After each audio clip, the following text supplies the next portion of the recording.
चलिए, very very good morning to everyone. कैसे हैं आप सभी? प्यारे बच्चों, लास्ट क्लास में हम लोग केमिकल इक्विलिब्रियम टॉपिक के उस अहम पड़ाव पे आ चुके हैं जहां से इक्विलिब्रियम स्टार्ट होता है। जैसा मैंने आपसे कहा था कि इस पूरे चैप्टर को हम टोटल 3 हिस्सों में डिवाइड करते हैं। सबसे पहला हिस्सा है थ्योरेटिकल पार्ट, दूसरा है mathematical that is KP and KC, और तीसरा है Le Chatelier principle that is lockup. तो प्यारे बच्चों, अब ये सीखने का समय आ गया कि सर, ये जो रिवर्सिबल रिएक्शन होती है, जिनके जीवन में कभी न कभी इक्विलिब्रियम आता ही आता है, सर आखिर ये बताओ, ये इक्विलिब्रियम क्या कहलाता है? इक्विलिब्रियम क्या कहलाता है, ये समझाने के लिए मैं आपके सामने एक एक्सपेरिमेंट शेयर कर रहा हूं, और उस एक्सपेरिमेंट में दो बातें डिस्कस करूंगा। बहुत ध्यान सुनिएगा। एक एक चीज आगे चल के कंसेप्ट और ग्राफ, ये सारी चीजें बनेगा, इसलिए एक चीज को समझते चलना। तो प्यारे बच्चों, पहला सवाल हम सबके सामने, आखिर इक्विलिब्रियम क्या होता है? इसको समझाने के लिए एक एक्सपेरिमेंट जो मैं कल भी आपसे डिस्कस कर रहा था। मान लेते हैं मेरे पास एक रिवर्सिबल रिएक्शन है, और रिवर्सिबल रिएक्शन है ए से बना बी। तो अगर ए से बी बन रहा है और ये रिएक्शन रिवर्सिबल है, तो टी बराबर 0 पर तो केवल रिएक्टेंट रहा होगा, मानो ना मानो, बोलो हाँ या ना। लेट्स इमेजिन 1 लीटर कंटेनर में ए के 1000 मोल है, मान लो। अब अगर ए के 1000 मोल है, मतलब शुरुआत में किसकी कंसंट्रेशन ज्यादा है? ए की। और अगर कंसंट्रेशन ज्यादा है तो रफ्तार भी ज्यादा है। यानी ए की जो रेट ऑफ डिसअपीयरेंस है, जिसे मैं रेट ऑफ फॉरवर्ड भी कहूंगा, वो अभी फिलहाल सबसे ज्यादा है, क्योंकि उसका कंसंट्रेशन सबसे ज्यादा है। लेकिन जैसे ही प्यारे बच्चों 10 सेकंड बीते थे, तो ऐसा पाया गया, ऐसा ऑब्जर्व हुआ कि 1000 में से केवल 900 मोल बचा। यानी मेरे प्यारे बच्चों, बताओ कितने मोल चले गए? 100। 10 सेकंड में कितने मोल चले गए? अगर 10 सेकंड में 100 मोल चले गए, ये कहने का मतलब है कि जो रफ्तार है वो है 10 मोल पर सेकंड। बोलो आया ना। यानी आज मैंने इस इंटरवल में जो रफ्तार निकाली है, जो कि फिलहाल रेट ऑफ फॉरवर्ड है, वो आई 10 मोल पर सेकंड। और वो 10 मोल पर सेकंड तब थी जब कंसंट्रेशन 1000 था। बोलो हाँ या ना। क्या समय के साथ अब ये 1000 से 900 हो चुका है? क्या कंसंट्रेशन घट चुकी है? और अगर कंसंट्रेशन घटी है तो रफ्तार भी तो। आज रफ्तार है 10 मोल पर सेकंड। क्या यहाँ पर भी रफ्तार 10 मोल पर सेकंड होगा कि 10 मोल पर सेकंड से कम होगा? 10 मोल पर सेकंड से, 10 मोल पर सेकंड से कम होगा, ये तो हर बच्चा समझ लेता है। उसे क्या लगता है कि जैसे जैसे कंसंट्रेशन घट रहा है, वैसे वैसे रफ्तार घटेगा? ऐसा कोई जरूरी नहीं है। केमिकल काइनेटिक्स हमसे कहता है, हाँ ये सच है कि किसी भी रिएक्शन की जो रफ्तार है वो कंसंट्रेशन पे तो डिपेंड करती है, लेकिन किसी भी रिएक्शन की रफ्तार कंसंट्रेशन के डायरेक्टली प्रोपोर्शनल हो, ऐसा हमेशा हो कोई जरूरी। यानी जब शुरू में कंसंट्रेशन 1000 है, तो रफ्तार तो ज्यादा है, रफ्तार 10 मोल पर सेकंड है। लेकिन जब कंसंट्रेशन 1000 से 900 हो गया, तो रफ्तार भी 9 मोल पर सेकंड हो जाए, कोई जरूरी। हाँ, कंसंट्रेशन घटा है तो रफ्तार तो घटा होगा, लेकिन कितना घटा होगा इसका निर्णय कौन करेगा? ऑर्डर। और आप सबको बहुत अच्छे से पता है, ऑर्डर परिस्थितियों के बदलने से भी बदल। बोलो हाँ या ना। प्यारे बच्चों, टी बराबर 0 पे इसके कितने मोल है? 1000। और इसके कितने हो गए? 0। अगर ये 900 है और स्टोइचियोमेट्रिक 1:1 है, यानी अगर 100 गया है तो यहाँ बन के 100 भी तो आया होगा। लेकिन अगर यहीं पे 2 होता तो मुझे लगता कितना बनता? 200। ये बेसिक फीलिंग आपको समझ में आ रही है? अब खेल समझना प्यारे बच्चों, जैसे जैसे भी बनने लगा, यानी प्रोडक्ट बनने लगा, यानी प्रोडक्ट की कंसंट्रेशन आने लगी, तो क्या ये रिएक्शन बैकवर्ड डायरेक्शन में आने लगेगा? अब इस रिएक्शन में फॉरवर्ड डायरेक्शन की भी रफ्तार है, बैकवर्ड डायरेक्शन की भी रफ्तार है। थोड़ा सा दिमाग लगाओ, मुझे बताओ आज फॉरवर्ड और बैकवर्ड में किसकी रफ्तार ज्यादा है? क्या फॉरवर्ड की रफ्तार ज्यादा है? मतलब रिएक्टेंट से प्रोडक्ट में कन्वर्जन बहुत तेजी से चल रहा है, लेकिन जितनी तेजी से प्रोडक्ट बन रहा है, उतनी तेजी से रिएक्टेंट वापस नहीं आ रहा। बोलो हाँ यार।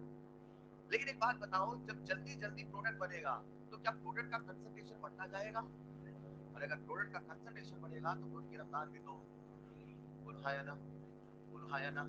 क्या प्यारे बच्चों, आज 10 सेकंड में ये 900 और 100 है? क्या अगले 10 सेकंड में, मतलब जब 20 सेकंड बीत जाएगा, बहुत ध्यान से सुनना, क्या कोई जरूरी है, क्या कोई जरूरी है ये 800 हो और ये 200 हो? कोई जरूरी? रफ्तार यूनिफॉर्म रेट से घटे, ऐसा कोई जरूरी? रफ्तार कंसंट्रेशन पे डिपेंड करता है, वो कैसे घटेगा इसका निर्णय रिएक्शन करता है। बोलो हाँ यार। मान लो मेरे प्यारे बच्चों, आज जब 20 सेकंड बीता है, उस समय इसका कंसंट्रेशन, बस अलग बताने के लिए मैं यहाँ लिख देता हूँ 850। बोलो ये संभव है कि नहीं? अच्छा 850 लिखते ही कुछ लोग माइनस प्लस नहीं कर पाएंगे, उनके लिए मैं यहाँ लिख देता हूँ 700 बिल्कुल सिंपल नंबर है, बोलो चलेगा कि नहीं चलेगा? अब ये कंसंट्रेशन घट के कितना हो गया, तो वो कितना होगा? अरे हाँ या ना? आज कितने सेकंड बीत चुके हैं? ऐसे ही 20 सेकंड बीता, ऐसे ही 30 सेकंड बीता, ऐसे ही बीतते बीतते प्यारे बच्चों मान लो बीता 40 सेकंड, मान लो। अब 40 सेकंड में ये घटते घटते हो गया 600, कितना हुआ? मैं फिर कह दूं, हमेशा उसी यूनिफॉर्म रेट से घटे ये कोई जरूरी नहीं है। कंसंट्रेशन के बदलने से रफ्तार बदलेगी, रफ्तार कैसे बदलेगी इसका रिलेटिव रिएक्शन है। This is clear? फिलहाल आज इसके कितने मोल हो गए, तो इसके कितने होंगे पहले बताओ, ये संभव है कि नहीं? ये संभव, ये 500 भी हो सकता था, ये 500 भी हो, और ये 400 भी हो सकता था, ये 600 भी हो। आज कंसंट्रेशन क्या हो जाए इन सब का निर्णय कौन करेगा? रफ्तार। कंसंट्रेशन के बदलने से रफ्तार कैसे बदली है, खुद रिएक्शन का नेचर है, बोलो हाँ यार। प्यारे बच्चों एक बंदा एक्सपेरिमेंट कर रहा था, कुल कितने सेकंड बीत चुके हैं? 40 सेकंड के बाद 50 सेकंड बीता, 60 सेकंड बीता, मिनट बीता, कई घंटे बीत गए, उसने ये ऑब्जर्व किया, उसने ये पाया कि अब कंसंट्रेशन, अब उसका जो गोल है वो 600 का 600 ही रहा, 400 का। यानी 40 सेकंड के बाद इसकी कंसंट्रेशन में कोई चेंज आया कि नहीं आया? और इसकी कंसंट्रेशन में कोई चेंज, बोलो ना यार। अगर रिएक्शन चल रही थी तो एक तरफ फॉरवर्ड जा रही थी, एक तरफ 40 सेकंड के बाद अगर कंसंट्रेशन में चेंज नहीं आया तो इसके दो ही मतलब है, या तो रिएक्शन रुक गई है, या तो वहां कुछ हो रहा है, मगर जितना जा रहा है उतना ही। अगर 5 मोल गए और 5 मोल आए तो बताओ कोई चेंज नजर आएगा क्या? अगर 10 मोल गए 10 मोल आए तो कोई चेंज नजर आएगा क्या? लोगों ने कहा शुरू में रिएक्टेंट की रफ्तार ज्यादा थी, शुरू में प्रोडक्ट की रफ्तार कम थी, बोलो हाँ या ना? क्या धीरे धीरे रिएक्टेंट का कंसंट्रेशन घट रहा है? क्या उसकी रफ्तार घटती जाएगी? अभी रफ्तार धीरे धीरे घट रही है और प्रोडक्ट की रफ्तार बढ़ती, कभी न कभी तो ऐसा होगा जब दोनों की रफ्तार सेम होगी, बोलो हाँ या ना? आज जब इसका कंसंट्रेशन 600 है तो इसकी कुछ रफ्तार है, और जब इसका कंसंट्रेशन 400 है तो इसकी भी कुछ रफ्तार है। And what a nice coincidence कि दोनों की रफ्तार सेम है। ये मत सोचना कि कंसंट्रेशन सेम होगा तो ही रफ्तार सेम होगा। मैं फिर कहता हूँ रेट कंसंट्रेशन पे डिपेंड करता है, डायरेक्टली प्रोपोर्शनल हो कोई जरूरी। अरे संभव है ना यार, 600 की कंसंट्रेशन पे इसकी रफ्तार है 5 मोल पर सेकंड, मान लो, संभव है कि नहीं है? और इसकी 400 पे रफ्तार है 5 मोल, यानी आगे जाने की रफ्तार कितनी और पीछे आने की रफ्तार, बोलो ना यार। क्या आज ये 5 मोल पर सेकंड एक एक सेकंड में जा रहे हैं और 5 मोल पर सेकंड एक एक सेकंड में आ रहे हैं, तो कोई चेंज नजर आएगा कि नहीं आएगा? बोलो ना। लोगों ने कहा जब कभी किसी रिवर्सिबल रिएक्शन को कराया जाता है तो उसके जीवन में एक ऐसा लम्हा आता है, एक ऐसा पल आता है, एक ऐसा क्षण आता है जब कंसंट्रेशन में कोई चेंज नजर नहीं आता है। यही लम्हा, यही पल, यही क्षण क्या कहलाता है? इक्विलिब्रियम। तो किसी ने मुझसे पूछा इक्विलिब्रियम क्या है? इक्विलिब्रियम, इक्विलिब्रियम तो किसी भी रिवर्सिबल रिएक्शन के जीवन में, क्या बोला मैंने? वो लम्हा, वो पल, वो क्षण, वो लम्हा जब कंसंट्रेशन कांस्टेंट हो जाता है, कंसंट्रेशन कांस्टेंट हो जाता है। आवाज नहीं आ रही लाइक वालों को?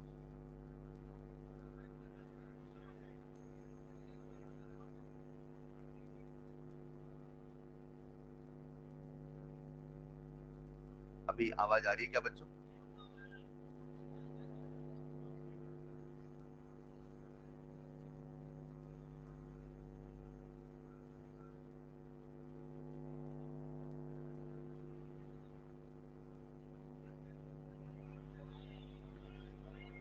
प्यारे बच्चों आवाज आ रही है क्या? आवाज तो आ रही है बट बहुत लो आ रही है, स्लो आ रही है। स्लो तो बोलता ही नहीं हूं मैं।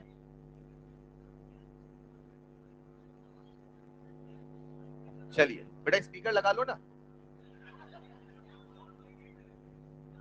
कई बार ऐसा होता है ना, घर से फोन आता है सुनाई देता, स्पीकर बात करोगे। आइए, अच्छा स्पीकर भी लगाया हुआ तब भी नहीं आ रहा है। टॉपिक लौटते हैं, आपका ध्यान चाहिए। तो प्यारे बच्चों किसी भी रिवर्सिबल रिएक्शन के जीवन में, किसी भी रिवर्सिबल रिएक्शन के जीवन में वो लम्हा, वो पल, वो क्षण, वो लम्हा, वो पल, वो बोर्ड में सुनिएगा जरा। अगर कंसंट्रेशन कांस्टेंट हो जाता है, कंसंट्रेशन कांस्टेंट का मतलब है जब एक समय के बाद उसमें बदलाव नहीं आ रहा, उसमें चेंज नहीं आ रहा, उसको क्या बोलते हैं? कांस्टेंट। कंसंट्रेशन कांस्टेंट हो जाता है, मोल कांस्टेंट हो जाता है, वॉल्यूम कांस्टेंट हो जाता है, ऐसा कहा जाता है हर वो चीज जिसे आप मेजर कर सकते हैं, हर वो चीज जिसे आप, जब वो कांस्टेंट नजर आने लगता है, कांस्टेंट हो जाता है, वो जब भी आता है वही लम्हा क्या कहलाता है, इक्विलिब्रियम। मन में सवाल लिए हम लोग प्यारे बच्चों गए केमिकल काइनेटिक्स के पास। किसके पास? हमने काइनेटिक्स से पूछा सर, क्या पूछा, आपकी नजर में इक्विलिब्रियम क्या कहलाता है? तो काइनेटिक्स ने कहा वो लम्हा, वो पल, वो क्षण। क्या बोला उसने? वो लम्हा जो किसी रिवर्सिबल रिएक्शन के जीवन में जब आर एफ बराबर आर बी हो, जितना फॉरवर्ड जाता है उतना ही backward, net R O R बराबर जीरो हो, हमें कोई अंतर समझ में नहीं, सब कुछ थम सा जाता है मगर कुछ भी थमा नहीं होता है, वो लम्हा, वो पल, वो क्षण ही इक्विलिब्रियम क्या है। मन में सवाल लिए हम सब गए थर्मो के पास। किसके पास? हमने कहा सर, क्या बोला सर, आपकी नजर में इक्विलिब्रियम क्या क्या है लाता है? तो थर्मो ने कहा वो लम्हा, वो पल, वो क्षण। क्या बोला उसने? ऐसा थर्मो में आपने सुना होगा, पढ़ा होगा, एंट्रोपी सुना है? कहते हैं जब कोई रिएक्शन होती है या जब भी कोई प्रोसेस हमारे आसपास हो रही है तो लगातार यूनिवर्स की एंट्रोपी बढ़ रही है। बोलो ना यार। और ऐसा कहा जाता है अगर कोई प्रोसेस अपने आप हो रही है तो एंट्रोपी बढ़ रही है और गिब्स फ्री एनर्जी घट रही है। रिएक्शन अगर कोई अपने आप होती है तो एंट्रोपी बढ़ती है और गिब्स फ्री एनर्जी घटती है। तो थर्मो कहता है वो लम्हा, वो पल, वो क्षण। क्या कहता है? जब एंट्रोपी बढ़ते बढ़ते मैक्सिमम हो, गिब्स फ्री एनर्जी घटते घटते मिनिमम हो, इतना मैक्सिमम हो गया कि उसके बाद कोई चेंज ही नजर नहीं आता है, तो कहा जाता है जब डेल्टा एस टोटल बराबर जीरो हो जाता है और जब डेल्टा जी मिनिमम यानी डेल्टा जी कितना हो चुका है जीरो, उसी लम्हे, उसी पल, उसी क्षण क्या कहते हैं, एक मिनट। एक मिनट। एक बच्चा मेहनत करता था, पढ़ाई करता था, उसके पहले 10 नंबर आते थे 100। मेहनत करने लगा, धीरे धीरे उसके नंबर 10 से 20 से 50 से अब उसके नंबर आने लगे 100। कितने आने लगे? कृपया बातों में रियलिस्टिक मत छोड़िएगा, समझिएगा। तो उसके नंबर अब कितने आने लगे? 100। तो अब उसके नंबर मैक्सिमम आने लगे, नहीं आने लगे? तो इतना मैक्सिमम हो चुका है कि अब उसके बाद नंबर में कोई चेंज नजर, अब वो कितने भी घंटे पढ़ ले 100 का 101 होने वाला नहीं है। अब एक बच्चा नहीं पढ़ता, उसके नंबर घट रहे थे, तो घटते घटते उसके कितने आने लगे? जीरो। अब वो कितना भी ना पढ़े अब उससे कम होने वाला। तो एक बढ़ते बढ़ते इतना मैक्सिमम हो गया कि चेंज नजर नहीं आया। आज आप थर्मो नहीं पढ़ रहे हो, थर्मो पढ़ते तो मैं क्लियर कट कहता डेल्टा एस सिस्टम नहीं, डेल्टा एस सराउंडिंग नहीं। आपसे ऐसे सब बोल सकता हूँ ना? सुना सुना तो है। डेल्टा एस सिस्टम नहीं, डेल्टा एस सराउंडिंग नहीं। जब डेल्टा एस टोटल जीरो हो जाता है और जब डेल्टा जी जीरो हो जाता है, वो लम्हा, वो पल, वो क्षण ही इक्विलिब्रियम क्या है। हम मन में सवाल लिए, घर से चले और हमने पूछा इलेक्ट्रो से। किससे पूछा? हमने कहा सर आपकी नजर में इक्विलिब्रियम क्या कहलाता है? तो इलेक्ट्रो ने क्या कहा होगा? वो लम्हा, वो पल, वो क्षण। वो लम्हा, सुनिएगा, इलेक्ट्रोकेमिस्ट्री में पहली बार बल्ब जलाया था, पहली बार बल्ब जलाया था मगर बल्ब जल के बुझा था। और तब मैंने आपसे कहा था क्योंकि वहां ऑक्सीडेशन हो, तो ऐसे कुछ बोला था मैंने, 1 2 3 4 5 6 7 8 9, भूल गए? याद है ना? यानी उसमें से जिंक से जिंक 2 प्लस बने थे लेकिन धीरे धीरे सब कुछ थमसा गया था। और यहाँ ऐसे कॉपर चिपके थे, चिपके कैसे थे? बस बस याद आ गया, चुपक चुपक, जानबूझ के बोला गया था ताकि आपकी मेमोरी में रिटेन रहे, राइट? फिलहाल वहां कॉपर चिपके थे और जब कॉपर चिपके थे 10 के बाद मैंने सब कुछ थम सा गया था, ऐसा बोला था। अरे हाँ या ना? पहली बार वायर लगाया था, एनोड कैथोड को जोड़ा था, पहली बार इलेक्ट्रॉन गया था, बल्ब जला था, जल के बुझा था। अरे हाँ या ना? तो हमने पूछा इलेक्ट्रो से सर आपकी नजर में इक्विलिब्रियम क्या है? तो उसने कहा वो लम्हा, वो पल, वो क्षण। वो लम्हा, वो पल, वो क्षण। जब ई सेल बराबर जीरो हो जाता है, सब कुछ थमसा जाता है, वही इक्विलिब्रियम क्या है। हमने पूछा खुद से। किससे पूछा? अभी तक हमने किससे किससे पूछा प्यारे बच्चों? काइनेटिक्स से पूछा, थर्मो से पूछा, इलेक्ट्रो से पूछा। अब हमने किससे पूछा? खुद से। आखिर इक्विलिब्रियम क्या क्या है लाता है? तो किसी भी रिएक्शन के जीवन में जब वो समय आता है जब सब कुछ थमसा जाता है प्यारे बच्चों, वही इक्विलिब्रियम क्या है लाता है। ये कुछ वैसा होता है जैसा आपके साथ 1:15 होता है, आंखें तो खुली रहती है मगर कुछ नजर नहीं आता है, चलता भी रहता है, जाता भी रहता है, वही लम्हा, वही पल क्या कहलाता है? इक्विलिब्रियम। तो कोई मुझसे कहे व्हाट इज इक्विलिब्रियम, तो केमिस्ट्री टेक्निकल वर्ड्स में कहती है equilibrium is a state. Equilibrium is a state मतलब अवस्था है, वो एक अवस्था है, वो एक सिचुएशन है जो किसी रिएक्शन के जीवन में आता है, और जब आता है तो कुछ ऐसा ऐसा हो। सब कुछ बढ़िया चल रहा था, लिख लेना। अचानक हमने क्या किया, इसके जीवन में इंट्रोड्यूस किया कैटलिस्ट। क्या मिलाया? नाम सुना होगा, पहले सुनेंगे फिर करके लिखिए प्लीज, क्योंकि थोड़ा थ्योरी चल रही है, राइट। अब हमने इसके जीवन मिलाया कैटलिस्ट। क्या मिलाया? आ जाओ जरा, इसकी मुलाकात हम कराते हैं कैटलिस्ट से, करा दें। इधर मिटा रहा हूं, लिख दूंगा बाद में, ठीक। प्यारे बच्चों, ऐसा मैंने आपको केमिकल काइनेटिक्स में पढ़ाया था। कैटलिस्ट एक ऐसा सब्सटेंस होता है जो रिएक्शन को एक नई राह दिखाता है, दिशा तो बोलते ही नहीं होती, जो रिएक्शन को एक नई राह दिखाता है, जिस पर चलना पहले से आसान हो जाता है। एक नई राह दिखाता है जिस पर चलना पहले से आसान हो जाता है। अगर आपको याद नहीं तो याद दिला देता हूँ, टॉपिक में लौटते हैं। ऐसा मैंने कुछ ग्राफ बनाया था, राइट। इस कैटलिस्ट वाले पॉइंट को समझ लेना, और एक बहुत गहरी चीज सिखाऊंगा, अगर वो आपके अंदर से आ गया तो मजा आ जाएगा, और फिर लिखाऊंगा, ठीक। फील चाहिए आपका, इसी पॉइंट को समझाने की कोशिश कर रहा हूँ, सुनिएगा। तो कैटलिस्ट जब आया था तो उसका ब्रेकर कुछ छोटा हुआ था, याद है? कैसे करता, वो सारी बातें मैंने पढ़ा रखी है। फिलहाल कैटलिस्ट के आने से फॉरवर्ड का ब्रेकर भी छोटा हुआ, बैकवर्ड का ब्रेकर भी छोटा हुआ। अगर आज ये रिएक्शन रिवर्सिबल है, मतलब फॉरवर्ड भी जाएगी और बैकवर्ड भी जाएगी, बोलो हाँ या ना? बताओ, रफ्तार फॉरवर्ड की बड़ी है कि बैकवर्ड की? दोनों की बड़ी है। इंटरेस्टिंग ये नहीं है, इंटरेस्टिंग ये है कि अगर ब्रेकर का फॉरवर्ड से कितना छोटा है तो बैकवर्ड से भी इतना ही छोटा है। तो कहते हैं catalyst increases the rate of reaction, catalyst increases the rate of reaction forward as well as by equal extent. अरे हाँ या ना? कैटलिस्ट रफ्तार तो बढ़ाता है मगर इक्वल एक्सटेंट से बढ़ाता है, क्योंकि ब्रेकर दोनों का इक्वल छोटा हुआ, बोलो हाँ या ना? कहानी में कुछ ऐसा चल रहा था कि रिएक्शन हो रही थी, इतने में आपने मिलाया इसमें कैटलिस्ट, मिला दो। फील चाहिए आपका भयंकर वाला, यहाँ पे क्या मिला दिया? मिला दिया। जब कैटलिस्ट आया तो जब 1000 मोल थे तो इसकी रफ्तार थी 10 मोल पर सेकंड, बोलो ना। एक बात बताओ, जब आप कैटलिस्ट मिलाओगे तो इसकी रफ्तार 10 से ज्यादा होगी, कम? तो 10 से ज्यादा एक बड़ा नंबर किस मान ले? पहले 1 सेकंड में कितने मोल जाते थे, अब 1 सेकंड कितने जाएंगे? तो बोलो जल्दी जल्दी जाएगा कि धीरे धीरे जाएगा? तो पहले अगर फॉरवर्ड समय के साथ घट रहा था, कंसंट्रेशन नहीं रफ्तार, कंसंट्रेशन भी घट रहा है, रफ्तार भी घट रहा है। अगर पहले फॉरवर्ड की रफ्तार ऐसे ऐसे घट रही थी, तो कैटलिस्ट के आने से क्या ऐसे घटेगी? है? एक रफ्तार बढ़ेगी कि घटेगी?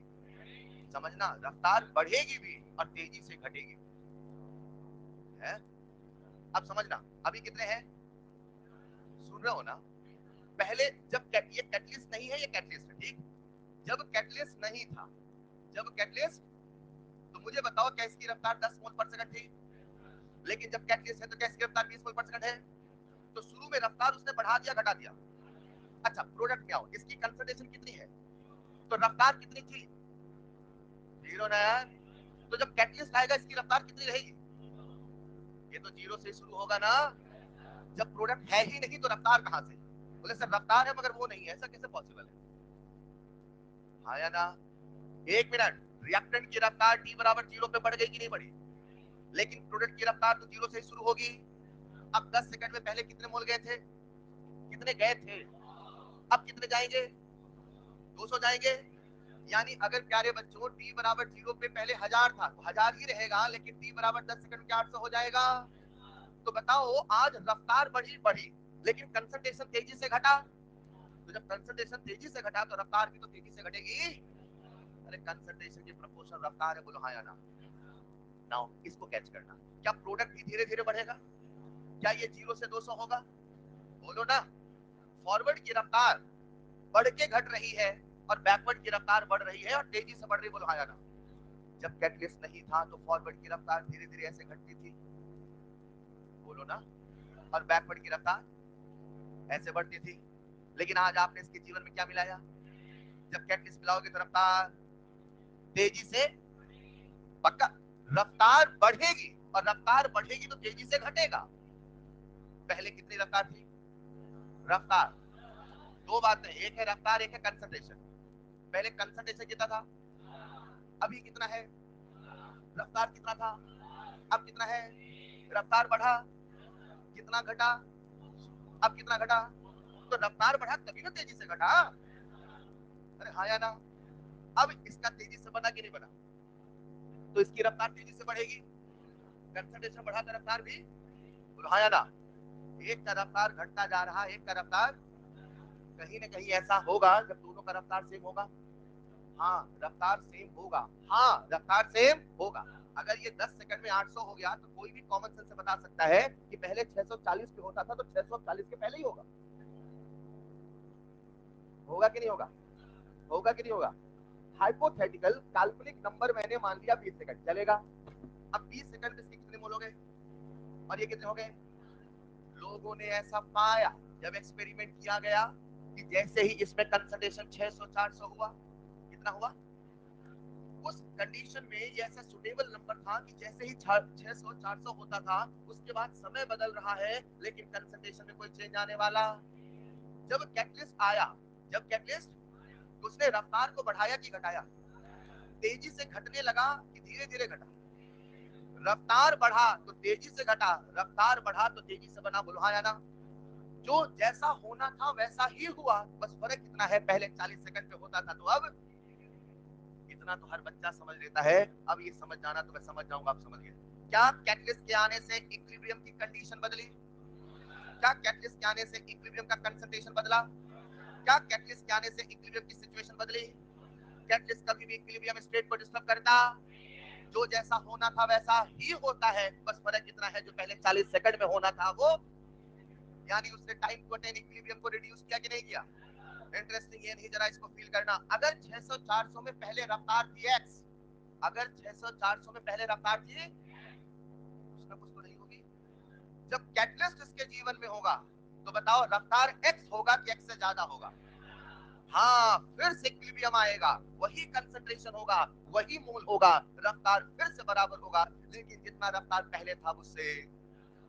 अगर पहले 5 मोल पर सेकंड जाते थे तो 5 मोल पर सेकंड, अब रफ्तार फिर से सेम होगी लेकिन फर्क कितना होगा, अब 7 मोल पर सेकंड जाएंगे तो 7 मोल पर सेकंड आएंगे।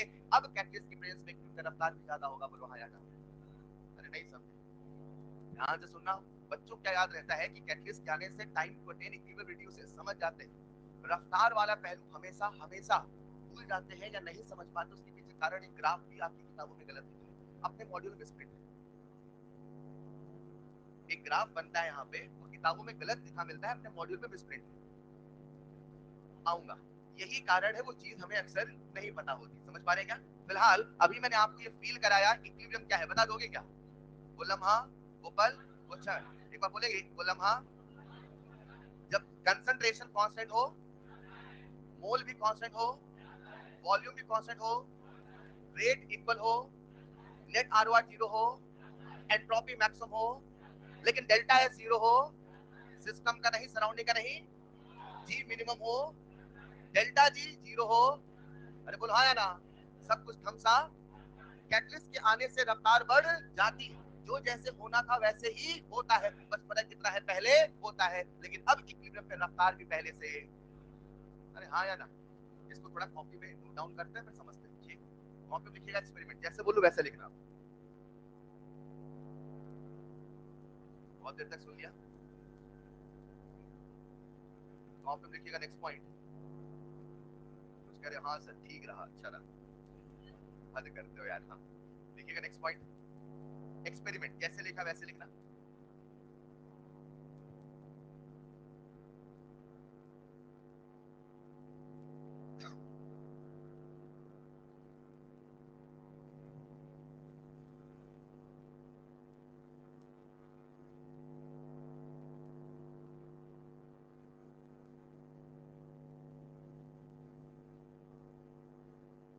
बाकी किताबों में गलत है, अपने मॉड्यूल में स्प्रिंट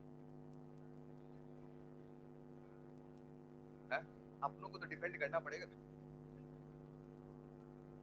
नहीं समझ पाए? नहीं समझे? मत समझो, रहने दो।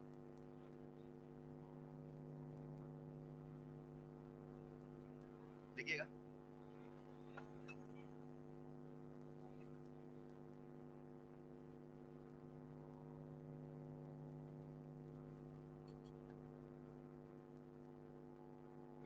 जैसे बोलूं वैसे लिखना, ठीक है? और कोशिश करना लिखते लिखते पढ़ना।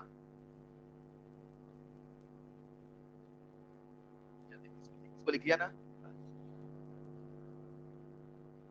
बोलो।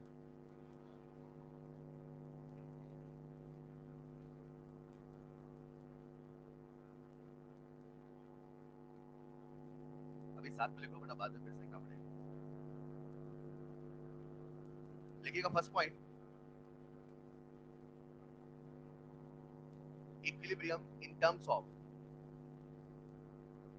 Equilibrium in terms of measurable properties,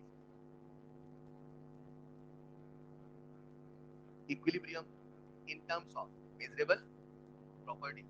हमें अलग अलग तरीके से इक्विलिब्रियम को डिफाइन कर रहा हूं, ठीक, in terms of measurable properties. सुनेगा first point, all the measurable properties,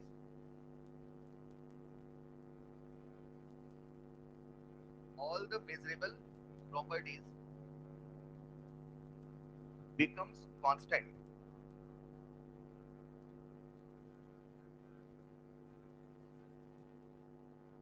all the measurable properties becomes constant। जितनी भी चीजें आप मेजर कर सकते हैं वो सब क्या हो जाती हैं, कांस्टेंट। होना अलग चीज है, इक्वल होना। मैं आपको समझाने के लिए यहाँ 500 का एग्जांपल भी ले सकता था, लेकिन तब आपके दिमाग में एक वहम बैठ जाता, सर ने इक्वल बोला है। मैंने जानबूझ के 600 400 लिया ताकि याद रहे अनइक्वल होके भी कांस्टेंट हो सकता है। Is this clear? लिखिएगा second point, in terms of kinetics, in terms of kinetics, in terms of kinetics, उसमें लिखना एट इक्विलिब्रियम। तो कोई मुझसे कहे इक्विलिब्रियम क्या है, क्या कहोगे? वो लम्हा, वो पल, वो क्षण। At equilibrium R F equal to R B, net R O R equal to 0।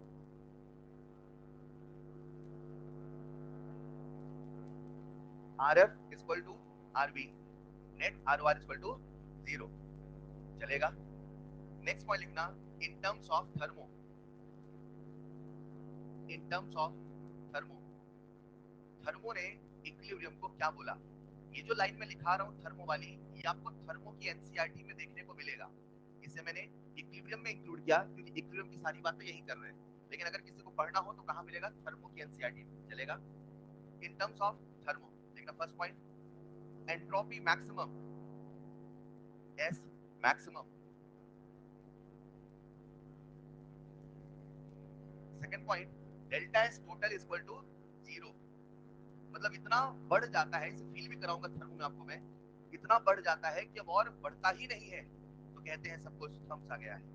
तो डेल्टा एस टोटल 0 हुआ है। मैं आपको बता देना चाहता हूं, अभी बस लिख लेना एक point, delta S system and delta S surrounding may और मे नॉट बी 0, मे और मे नॉट बी 0। मतलब बच्चे को ये दिमाग में रखना है कि इक्विलिब्रियम पे डेल्टा एस टोटल 0 होना जरूरी है, delta S system, delta S surrounding का 0 हो भी सकता है और नहीं भी। इसको डिटेल में फील करेंगे थर्मो में, अभी बस एज अ पॉइंट दिमाग में रखना है। चलेगा बच्चों? इक्विलिब्रियम क्या है? जब डेल्टा एस टोटल 0 होता है, डेल्टा एस सिस्टम 0 हो तो इक्विलिब्रियम पे हो कोई जरूरी। ऐसा क्यों सर? कहां पढ़ाऊंगा? थर्मो में। डेल्टा एस सराउंडिंग 0 है तो इक्विलिब्रियम है कोई जरूरी? ऐसा कहां पढ़ाऊंगा? अभी बस याद रखना, रख पाओगे ना, कि डेल्टा एस टोटल का 0 होना जरूरी है, सिस्टम सराउंडिंग 0 हो भी सकता है और चलेगा बच्चों? नेक्स्ट पॉइंट लिखिएगा, जी मिनिमम। जी बोले तो गिव्स free energy, G minimum and delta G equal to 0। G minimum and delta G equal to 0। तो अगर कभी ऐसी सिचुएशन आती है तो समझ जाना वो कौन सा लम्हा है, इक्विलिब्रियम का। समझ जाना वो कौन सा पल है, इक्विलिब्रियम का। लिखिएगा next point, in terms of electro, in terms of electro E cell equal to 0, E cell equal to 0। अगर आपको इलेक्ट्रो थोड़ा बहुत याद हो, अगर याद हो तो एक सवाल पूछता हूं, इक्विलिब्रियम पे ई सेल का 0 होना जरूरी है कि ई नॉट सेल का? याद आया? याद आ रहा है? ई सेल का 0 होना जरूरी है, ई नॉट सेल मे और मे नॉट। तो वो सारी बातें अपन ने करी थी। फिलहाल अगर मुझसे कोई कहे इक्विलिब्रियम क्या है, तो काइनेटिक्स, थर्मो, सारी बातें हो गई। अब इक्विलिब्रियम की ये जो सिचुएशन है उसको हमने डिफाइन किया इन terms of graph, in terms of पूरी क्लास का ध्यान चाहिए। सबसे पहला जो हम ग्राफ बना रहे हैं, सब लोग बोर्ड पे आ जाना प्यारे बच्चों। सबसे पहला मैं जो ग्राफ बना रहा हूं वो कंसंट्रेशन वर्सेस टाइम का। किसका बना रहा हूं? रुको जरा, कंसंट्रेशन एक मेजरेबल प्रॉपर्टी है कि नहीं है? तो मेजरेबल प्रॉपर्टीज इक्विलिब्रियम पे कांस्टेंट होती है कि इक्वल? कांस्टेंट होती है कि इक्वल? बोलो ना। मेजरेबल प्रॉपर्टीज इक्विलिब्रियम पर कांस्टेंट होती है कि इक्वल? इक्वल हो भी, लेकिन उनका क्या होना जरूरी है? कांस्टेंट। तो मैंने आपके सामने ग्राफ बनाए प्यारे बच्चों, बोर्ड पे जुड़िएगा। सबसे पहला ग्राफ, मुझे आप बताओ आज जो हम एक्सपेरिमेंट कर रहे थे उसमें रिएक्टेंट किस वैल्यू के बाद कांस्टेंट हो गया? 600। प्रोडक्ट किस वैल्यू के बाद कांस्टेंट हो गया? 400। तो रिएक्टेंट शुरू में कितना था? कितना था? 1000। रिएक्टेंट घट रहा था कि बढ़ रहा था? लीनियर नहीं घटा था, याद है ना? तो क्या रिएक्टेंट घटते घटते प्यारे बच्चों 600 हुआ था कि नहीं हुआ था? और प्रोडक्ट बढ़ते बढ़ते तो 600 ऊपर रहेगा कि 400? पूछ रहा हूं आपसे। तो क्या प्यारे बच्चों यहाँ ऐसे कुछ 400 बना दूं चलेगा, और यहाँ कहीं बना दूं 600 चलेगा? इसके बाद बदला था कि नहीं बदला था? तो जब नहीं बदला तो उसे कांस्टेंट बोलेंगे, और कांस्टेंट को मैं एक स्ट्रेट लाइन से बनाना चाहता हूँ, बोलो चलेगा कि नहीं चलेगा? तो कोई ये ग्राफ दिखा के मुझसे पूछे बताओ किस समय पे इक्विलिब्रियम आया, तो मैं कहूंगा वो लम्हा, वो पल, वो क्षण जब कंसंट्रेशन में कोई चेंज नजर नहीं आता है, वही तो इक्विलिब्रियम कहलाता है। बोलो हाँ या ना? रुको, आज क्या ये 600 400 है? क्या ये 600 ये 400 हो सकता है? नहीं हो सकता। नहीं हो सकता। मतलब आप कहना चाहते हो दुनिया में कोई रिवर्सिबल रिएक्शन ऐसी नहीं है जब ये 400 ये 600 हो जाए, ये 500 500 हो जाए? कंसंट्रेशन का इक्वल होना जरूरी है कि कांस्टेंट होना? मोल का इक्वल होना जरूरी है, कांस्टेंट होना? मेजरेबल प्रॉपर्टीज का इक्वल होना जरूरी है, कांस्टेंट होना? कांस्टेंट। तो लिखिएगा next point in terms of graph.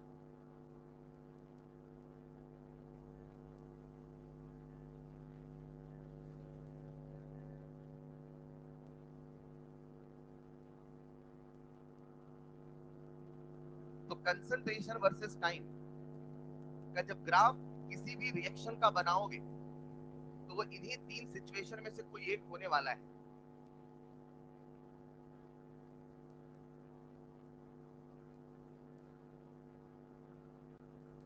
जैसा ग्राफ मैंने कंसंट्रेशन वर्सेस टाइम का बनाया, वैसा ही ग्राफ बाकी अदर मेजरेबल प्रॉपर्टीज का भी बनाया जा सकता है। तो ये मत रटना कि सर ने केवल कंसंट्रेशन का बनाया। प्रेशर भी ऐसे ही बनेगा, मोल भी ऐसे ही बनेगा, हर वो चीज जिसे हम मेजर कर सकते हैं वो ऐसे ही बनेगा। सबसे अहम, एक समय के बाद कंसंट्रेशन कांस्टेंट हो गया। जैसे ही कांस्टेंट हुआ हम समझ गए सब कुछ थम सा गया।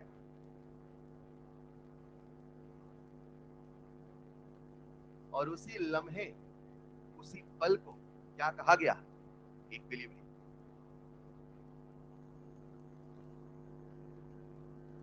तो अगर मैं आपसे एक सवाल पूछूं, बताओ इक्विलिब्रियम पे कंसंट्रेशन का इक्वल होना जरूरी है कि कांस्टेंट होना? तो आप कहेंगे इक्विलिब्रियम पर कंसंट्रेशन का, कंसंट्रेशन का कांस्टेंट होना जरूरी है।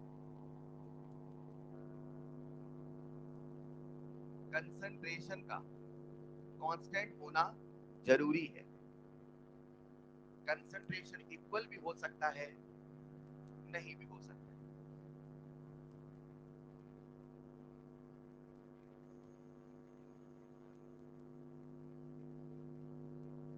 एक बात बताओ, इक्विलिब्रियम पे कंसंट्रेशन का कांस्टेंट होना जरूरी है, क्या लगता है रेट का इक्वल होना जरूरी है कि कांस्टेंट होना? इक्वल होना। अरे वो इक्वल भी है और इक्वल होके कांस्टेंट भी है। तो रेट का इक्वल होना भी जरूरी है, कांस्टेंट होना भी जरूरी है। नहीं समझे? कंसंट्रेशन क्या होना पड़ेगा? कांस्टेंट। लेकिन रेट को इक्वल भी होना पड़ेगा और कांस्टेंट भी होना पड़ेगा। तो लिखिएगा नेक्स्ट ग्राफ।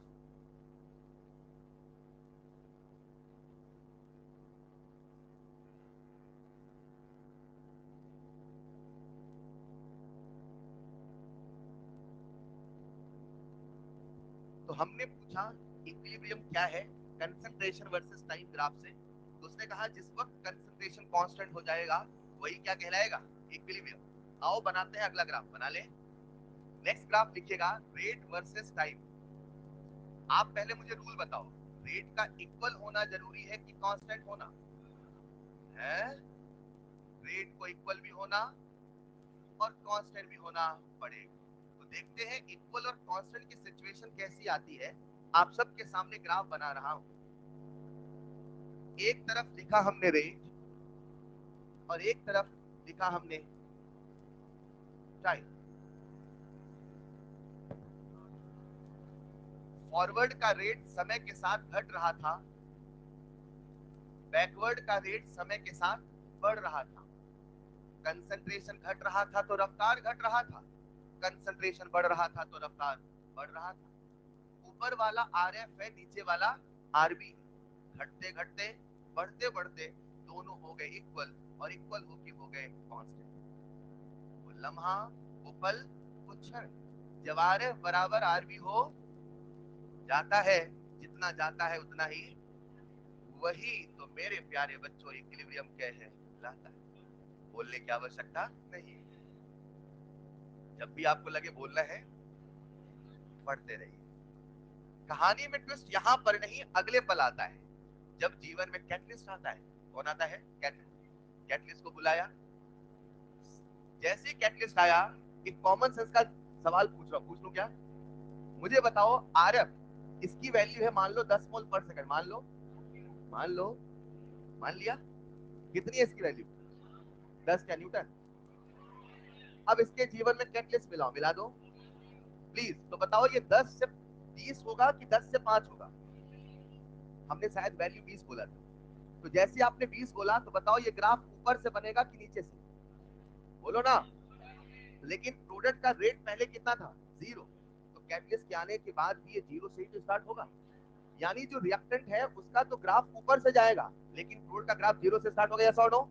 तो लिखिएगा नेक्स्ट पॉइंट।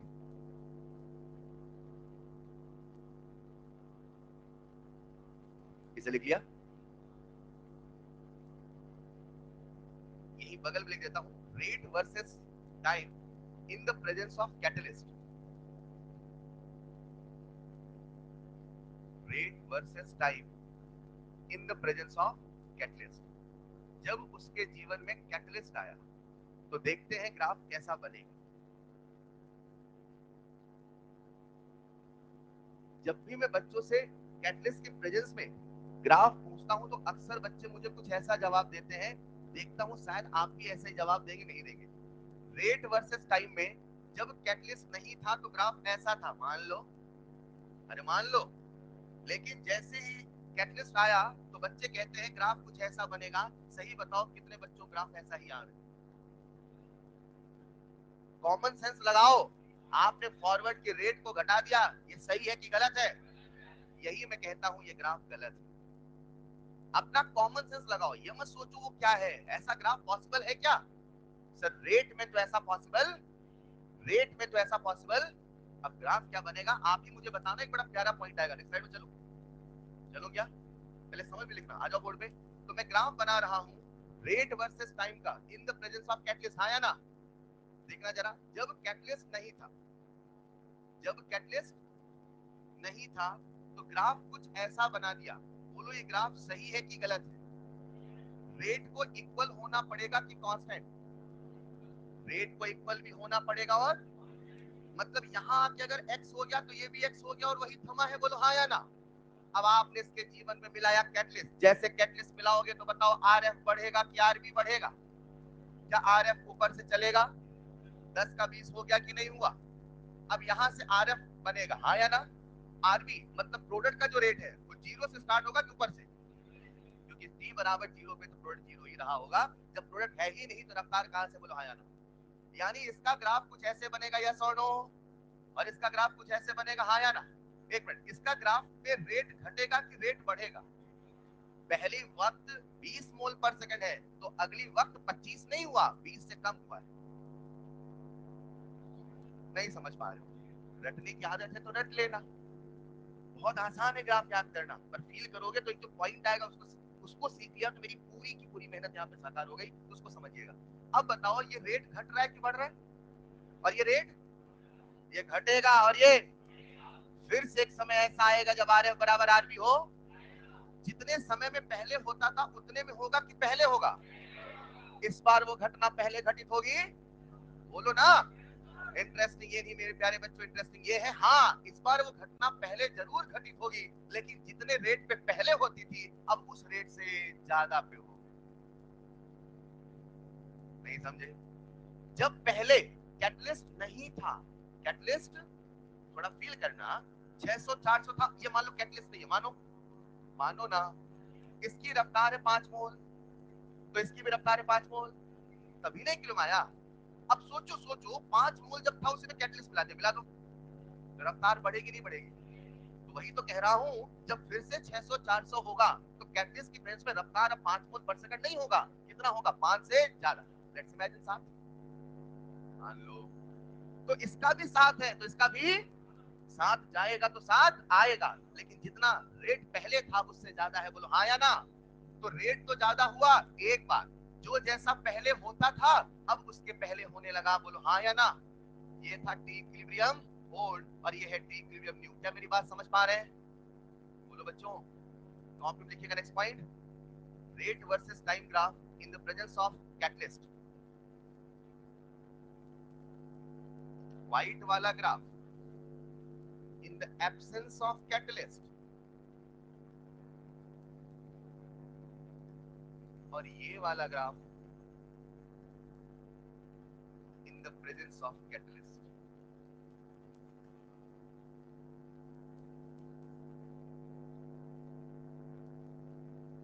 तो कई सारे सवाल यहाँ पे बनते हैं कि रेट बड़ा क्यों हुआ? तो कैटलिस्ट की प्रेजेंस में तो आरएफ भी ज्यादा होगा और आरबी भी ज्यादा होगा। देखता हूं आप मेरी बात को समझ पाएगी नहीं। कैटलिस्ट रेट को बढ़ाता है कि घटाता है? लिखते लिखते जवाब दे सकते हो, मिल सकते हो, लिख लो आराम से, चलेगा। आप लोग मल्टी टैलेंटेड है।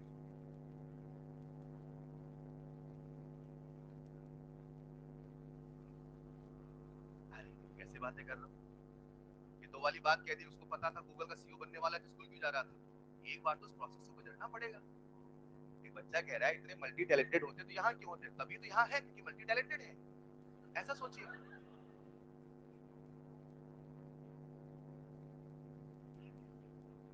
मल्टी टैलेंटेड नहीं होते तो खेतों में होते, ऐसा सोचो, लिख लिया होगा। चलिए, यहाँ तक कोई दिक्कत?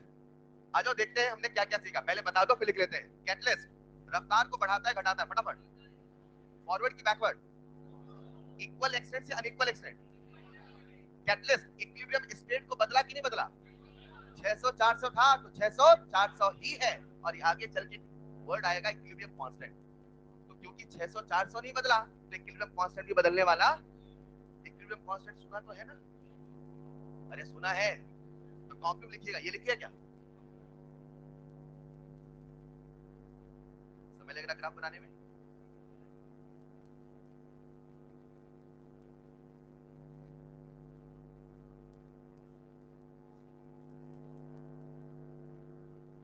तो कॉपी में लिखिएगा नेक्स्ट पॉइंट, कैटलिस्ट क्या करता है?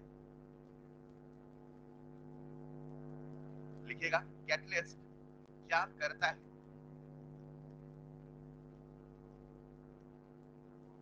कैटलिस्ट क्या करता है? नंबर वन, कैटलिस्ट रेट को बढ़ाता है घटाता है? फॉरवर्ड की बैकवर्ड, लिखना increases RF and RB, increases RF and RB by equal extent, increases RF and RB by equal. Catalyst equilibrium के टाइम को रिड्यूस करता है कि इंक्रीज करता है? लिखिएगा सेकंड पॉइंट, reduces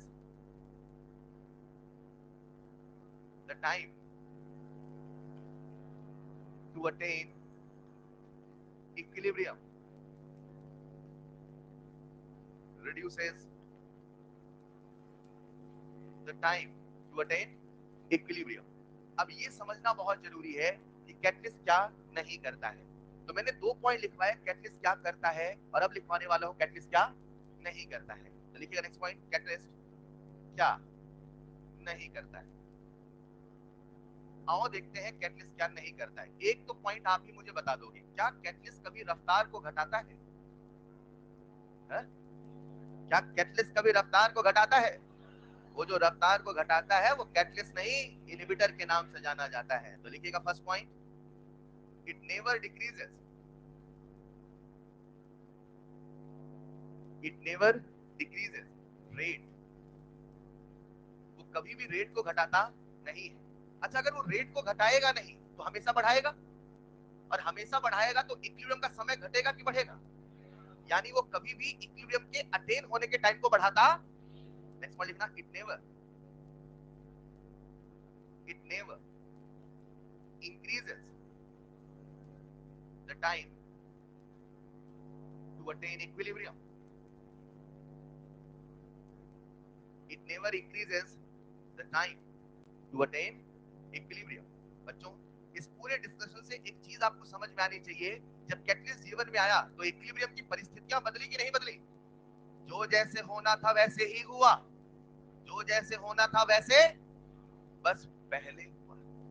हाँ या ना? लिखिए next point, it will not change, it will not change equilibrium state.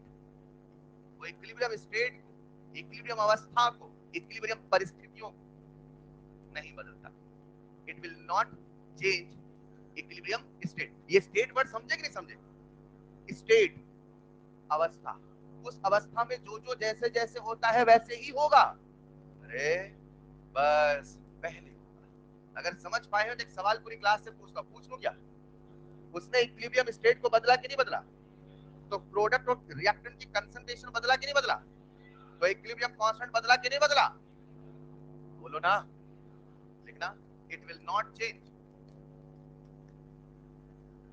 It will not change equilibrium constant. वो इक्विलिब्रियम कांस्टेंट को बदलने वाला नहीं है। ये क्या होता है कुछ ही देर बताता हूं। फिलहाल इस पूरे डिस्कशन में एक सवाल का जवाब दे दो, वो समझ गए तो मैं समझ जाऊंगा, बाकी सब बातें आपको याद रहेगी। जब कैटलिस्ट आता है, जब कैटलिस्ट, तो नया जो रेट आया वो इक्वल है, कैन इक्वल है? नया वाला जो रेट है एट इक्विलिब्रियम, एट इक्विलिब्रियम। एक मिनट, क्या कैटलिस्ट के आने से फिर से इक्विलिब्रियम आएगा? जितने समय में आता था उसके पहले आएगा, उस समय फिर से रेट होगा। अब रेट इक्वल होगा अनइक्वल होगा? इक्वल होगा, मगर जितना पहले होता था उतना होगा, उससे ज्यादा होगा। यही ग्राफ उस चीज को सिखा रहा, रेट इक्वल तो है मगर पहले इतना था तो अब इतना है। अरे समझे क्या? This is clear? प्यारे बच्चों, आओ मैं आपसे एक सवाल पूछता हूँ, इक्विलिब्रियम क्या है बता दोगे क्या? आपसे पूछता हूँ, इक्विलिब्रियम क्या है? एक लाइन में बोलो, क्या बोलोगे? हाँ? वो लम्हा, वो पल, वो क्षण जब सब कुछ थम सा, सब कुछ थम, आर एफ बराबर आर बी हो, नेट आर ओ आर बराबर 0 हो। इक्विलिब्रियम पे सब कुछ थम जाता है कि थम सा जाता है? मतलब चीजें सदा चलती रहती हैं, फॉरवर्ड भी जाता है बैकवर्ड भी। इसे ही एनसीईआरटी कहता है equilibrium is dynamic in nature. Copy में लिखिएगा next point, characteristics of equilibrium, characteristics of equilibrium, equilibrium की मुख्य बातें, कैरेक्टरिस्टिक्स ऑफ इक्विलिब्रियम।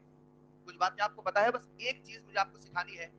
एनसीईआरटी में 2 से 3 पैरा एक एक्सपेरिमेंट लिख रखा है, वो एक्सपेरिमेंट है H2 प्लस I2 का। मुझे आपका ध्यान बस उसमें ले आना है और बाकी सारी चीजें आप मुझे बता दो। नंबर 1, आर एफ बराबर आर बी होता है कि नहीं होता? एक बार लिख लो, कैरेक्टरिस्टिक्स ऑफ इक्विलिब्रियम। नंबर 1,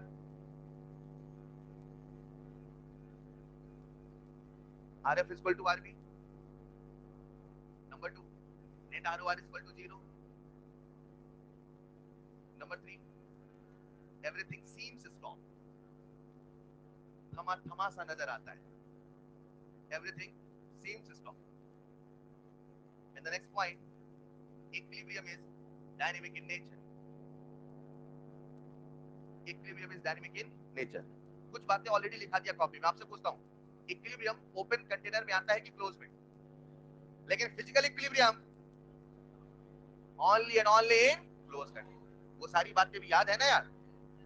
सही बताऊं, इस जितना अभी तक हमने पढ़ा ये पूरा थ्योरेटिकल पार्ट चल रहा है, अभी न्यूमेरिकल पार्ट नहीं आ रहा, अभी हम बस एकदम फील कर रहे हैं। इसमें से एआर के सवाल बनते हैं और वो एआर के सवाल इन्हीं पॉइंट से बनते हैं, ग्राफ का बनेगा, वो बेसिक फीलिंग से बनेगा। आई होप आप इसे समझ पा रहे हैं। आगे बढ़े क्या? अब आप सबका ध्यान मुझे बोर्ड पे चाहिए। एनसीईआरटी कहता है, मान लेते हैं प्यारे बच्चों, पूरी क्लास जुड़ जाए, बाद में लिखना। मान लेते हैं मेरे पास एक रिएक्शन है और एक रिएक्शन है ए से बना बी, मान लो। अब ए से बना बी एक रिवर्सिबल रिएक्शन मान लिया। लिसन केयरफुली प्लीज बच्चों, एनसीईआरटी क्या कह रहा है और क्या उसने समझाना चाहा, सुनिएगा। उसने कहा आप इस रिएक्शन को पहले ए से कराओ। किससे कराओ? तो ए रिएक्टेंट है कि प्रोडक्ट? बोलो ना। जब आपने इस रिएक्शन को ए से कराया और बी बना, तो इसके जीवन में इक्विलिब्रियम आया 5 मिनट में, मान लो। कितनी देर में इक्विलिब्रियम आया? आएगा कि नहीं आएगा? आपको कैसे पता आएगा? क्योंकि वो रिवर्सिबल है। तो रिवर्सिबल के जीवन में इक्विलिब्रियम आता ही आता है। नहीं, एक बार नहीं आया था ना। एक रिवर्सिबल रिएक्शन चलती ही इसीलिए चलती ही तभी तक जब तक उसके जीवन में इक्विलिब्रियम, अरे हाँ या ना? मान लो इसके जीवन में इक्विलिब्रियम 5 मिनट में, मान लो।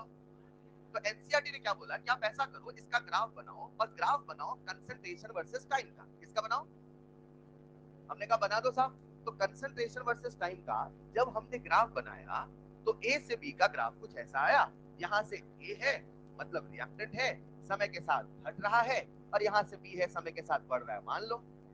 अरे मान लिया। बढ़ते बढ़ते अचानक से सब कुछ थम सा गया, घटते घटते अचानक सब कुछ। तो जैसे ही ग्राफ कांस्टेंट हुआ, दुनिया वाले समझ गए, अरे अरे यहाँ पे कौन आया? क्या ये वाला पॉइंट प्यारे बच्चों इक्विलिब्रियम वाला पॉइंट है? मतलब अगर मैं आपको ग्राफ दिखा के कहूं यहाँ से यहाँ की वैल्यू बताओ, तो हर बच्चा बता देगा। क्या यहाँ से लेके यहाँ तक की वैल्यू 5 मिनट है? माना है ना? कितना मिनट है?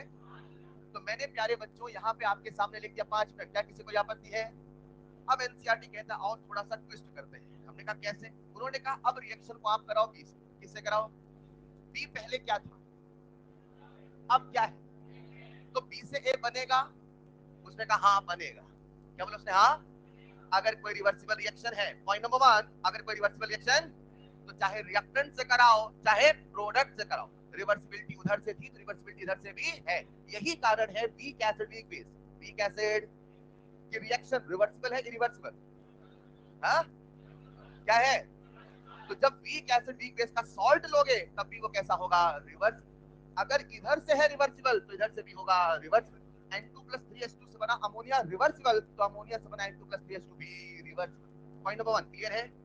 पॉइंट नंबर 2, आज हमने रिएक्टेंट क्या लिया, अब प्रोडक्ट कौन है? तो क्या इसके जीवन में भी क्रम आएगा कि नहीं आएगा? एनसीईआरटी कहता है जब इसके जीवन में क्रम आएगा और इसका ग्राफ बनाया जाएगा, मेरे पास दो ऑप्शन, या तो मैं इसका एक नया ग्राफ बनाऊं, या तो मैं इसी ग्राफ को पलट के इधर लगाऊं। मान लो मैं पलट रहा हूं, ऐसे बेटा पलटो, ऐसे लगा दो। संभव है कि नहीं है? इसमें कुछ सिस्टम होता है ना सिलेक्ट करेगा। खैर, अरे मान लो यार, इमेजिन करो ऐसा पलट गया, ये संभव है कि नहीं पहले ये बताओ। तो मैं नया ग्राफ ना बना के सीधे ग्राफ बनाता हूं, बना दूं? अभी मेरी बात शुरू हुई, खत्म नहीं, सुनिएगा ध्यान से। मैंने क्या किया, इस ग्राफ को जब यहां बनाया, तो अब रिएक्टेंट कौन है? बी। पहले वो क्या था? प्रोडक्ट। यानी कि मैं इस ग्राफ में यहां लिखूंगा ये है, ये वाला पॉइंट है। सबको दिख रहा है क्या? अरे थक गए आप यार। क्या ये वाला पॉइंट सबको दिख रहा है? ये है concentration of A at equilibrium, और ये है कंसंट्रेशन ऑफ बी एट। बढ़ता बढ़ता बी, हाँ या ना? घटता घटता चलेगा। अब रिएक्टेंट कौन बना? तो ऊपर कौन होगा? डी बराबर 0 पे ये होगा कि ये होगा? तो क्या यहाँ कहीं बी बना दो, चलेगा? अरे रिएक्टेंट है ना? क्या नीचे से यहाँ कहीं से ए शुरू होगा? समय के साथ बी घटता, समय के साथ ए बढ़ता, एक समय ऐसा सब कुछ थमसा। एनसीईआरटी कहता है दुनिया वालों आप चौंक जाओगे ये जान के कि जब इसमें दोबारा इक्विलिब्रियम आया, तो जितना समय पहले लगता था उतना ही समय लगा। कितना समय लगता, नहीं चौंके? कितना समय लगता था? 5 मिनट। अब कितना लगा? 5 मिनट। उसने क्या कहा, आप किसी रिवर्सिबल रिएक्शन को, किसी, आपके साथ क्या है ना कि उन्हीं बातों में खोए रहते हैं, कंसेप्ट में तुरंत आया करो, ठीक?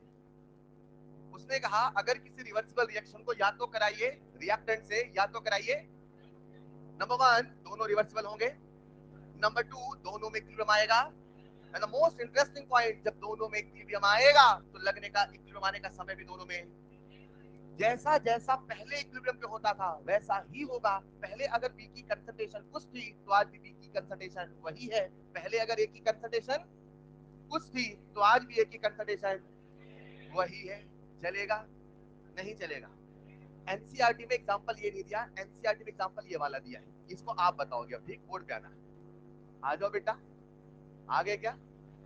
उसने कहा मान लो, क्या बोला उसने, जुड़ेंगे जल्दी से, H2 प्लस I2 से बना HI, अरे मानो ना, मान लिया बेटा। ये दोनों कौन है? बहुत टैलेंटेड, और ये क्या है? शानदार, सब पता है आपको, इधर आओ।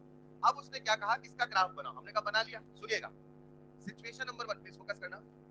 सिचुएशन नंबर 1, t बराबर 0 पे हमने इसके माने 1 मोल और इसके भी माने, तो इसके ठीक है, मुझे लगा आप मानोगे, खैर दोनों के 1 मोल मान लिए, आया ना। अब धीरे धीरे रिएक्शन स्टार्ट होगी, होगी ना, समय बीतेगा, रिएक्टेंट समय के साथ घटेगा, प्रोडक्ट समय के साथ। शानदार। उसने कहा ऐसे ना बोलो, इसे ग्राफ में बोलो, तो हमने बनाया ग्राफ। क्या बनाया? एक तरफ लिखा कंसंट्रेशन और एक तरफ लिखा टाइम, बेटा टाइम। चलेगा? अच्छा H2 कितना मोल है, I2 भी, तो दोनों का ग्राफ अलग अलग बनेगा। एक तो ऊपर से बनाओ कि नीचे से, 1 से बनाओ कि 2 से, ये मान लो 1 है, चलेगा। अब बताओ H2 I2 समय के साथ घट रहा है कि बढ़ रहा है? अच्छा H2 I2 घटते घटते 0 हो गया, सर ये हो गया तो फिर तो ये पूरी कहानी बदल गई। क्या H2 I2 कभी 0 हो सकता है? क्या रिवर्सिबल रिएक्शन कभी खत्म हो सकती है? रिवर्सिबल रिएक्शन में रिएक्टेंट कभी खत्म होने वाला, मतलब हम ये नियम निकाल लें जो कभी खत्म ना हो रिवर्सिबल है। ये गलती मत करना सर, हम काइनेटिक्स पढ़ चुके हैं, फर्स्ट ऑर्डर रिएक्शन रिवर्सिबल नहीं है फिर भी खत्म होने वाली। फिलहाल बहुत शानदार। अब बताओ H2I2 घट रहा है कि बढ़ रहा है? और HI, मुझे आपका फील चाहिए, जितनी तेजी से ये घटा उतनी तेजी से बढ़ेगा कि ज्यादा तेजी से बढ़ेगा? अरे चलो छोड़ो, इधर आओ। मैंने ऐसे लिखा था पहले भी, N2 प्लस 3H2 से बना 2NH3, इसकी स्टोइचियोमेट्री और इसकी अगर एक मोल जाएगा तो स्टोइचियोमेट्री उसके जाने और आने की रफ्तार को बताता है। आज H2 की स्टोइचियोमेट्री है 1, तो X जाएगा तो ये ज्यादा तेजी से बढ़ रहा कि नहीं बढ़ रहा? तो जितनी तेजी से घटाई उससे तेजी से बनेगा नहीं बनेगा? बोलो ना प्यारे बच्चों, मान लो घटते घटते यहाँ कहीं बना दो चलेगा, और HI का ग्राफ में इधर कहीं बना रहा हूँ, चलो चलेगा ना, कोई दिक्कत? इसके बाद हो गया कांस्टेंट मान लो, इसके बाद हो गया कांस्टेंट मान लो। अब बताओ इक्विलिब्रियम कहाँ आया? कैसे पता चलेगा? ग्राफ देख के बताओ कहाँ इक्विलिब्रियम, यहाँ आया, यहाँ आया, कहाँ आया, कहाँ? तो आपने कहा साहब इक्विलिब्रियम यहाँ आया जब कंसंट्रेशन, यही बोल रहे थे ना, जब कंसंट्रेशन सब कुछ थम सा गया, इसे हमने क्या बोला, इक्विलिब्रियम आया ना। रुकना, सब बढ़िया चल रहा था, इमेजिन करते यहाँ से लेके यहाँ तक का समय है 5 मिनट मान लो। क्या माना, कितना समय है मान लिया? अब उसने कहा भाई साहब थोड़ा सा ट्विस्ट करते हैं, रिएक्शन शुरू कराते हैं HI से। किसे कराते हैं? तो HI से जब रिएक्शन स्टार्ट करोगे तो वो रिवर्सिबल होगा नहीं होगा? नहीं होगा। फिर से इक्विलिब्रियम आएगा कि नहीं आएगा? कि नहीं आएगा? तो उसने कहा अब एक दूसरा ग्राफ बनाओ, बना दूं क्या? दूसरा ग्राफ बना रहा हूं। अब बताओ इसकी स्टोइचियोमेट्री कितनी है, तो इसके कितने मोल माने, मान लो। तो ग्राफ में HI का इसी के साथ बनाओ कि ऊपर से बनाओ? बहुत टैलेंटेड, यहाँ कहीं तो मान लो चलेगा, और यहाँ क्या मानो, बहुत अच्छे। अब बताओ ये घटेगा कि बढ़ेगा? और ये जैसे ये बढ़ेगा वैसे ये बढ़ेगा, अलग बढ़ेगा। X ये बनेगा तो X, तो दोनों का एक ही ग्राफ बनाओ अलग अलग। क्या बात है? यहाँ से प्यारे बच्चों में H2I2 बढ़ता हुआ बना दूं, बना दूं? क्या HI घटता हुआ बना दूं? घटते घटते बढ़ते बढ़ते एक समय ऐसा सब कुछ थमसा। इंटरेस्टिंग ये है प्यारे बच्चों, जब ये दोबारा समय आएगा तो वही पे आएगा जहां पहले आता था। अगर H2I2 की कंसंट्रेशन X थी तो आज भी नहीं समझे, ये एक्सपेरिमेंटल ऑब्जर्वेशन है और इसी को एनसीईआरटी एक लाइन में कहता है reversible reaction can attain equilibrium from both side. A reversible reaction can attain equilibrium from both sides and the time to attain equilibrium will remain. नहीं समझ? ये ग्राफ आपको समझ में आया? अच्छे से बनाएंगे, पहले कॉपी लिखिएगा. कितने पॉइंट लिखे थे लाला? बहुत अच्छे. 4 के बाद लिखिएगा a reversible reaction. Reversible reaction star लगा देना इसमें. अगर एनसीईआरटी पढ़ना तो इसमें 2-3 पैरा लिखा है, पूरा एक्सपेरिमेंट है. और इक्विलिब्रियम में एटलीस्ट लॉकअप तो पढ़ना ही एनसीईआरटी, और समय हो तो पूरा पढ़ना है. हम लोग इस बार एनसीईआरटी को बहुत ज्यादा फोकस कर रहे हैं, तो आपसे रिक्वेस्ट है अगर पढ़ रहे हैं थ्योरी पढ़ना, सवाल लगा लो फिजिकल में ठीक है, नहीं तो थ्योरी तो पढ़ लेना, ठीक है. देखना reversible reaction can attain equilibrium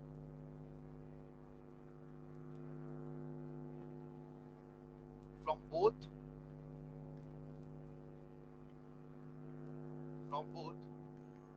side and the time to attain equilibrium and the time to attain equilibrium will remain same. तो इक्विलिब्रियम पे आने का जो समय है वो भी कैसा रहेगा, तो यही इक्विलिब्रियम की खासियत में से एक खासियत है. चलेगा?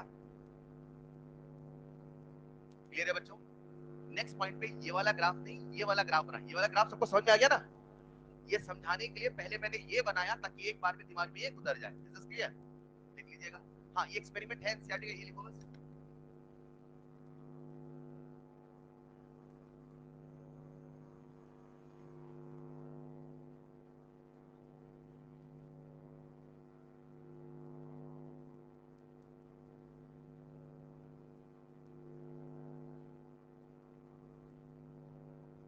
कभी आपके साथ भी ऐसा होता था? नहीं.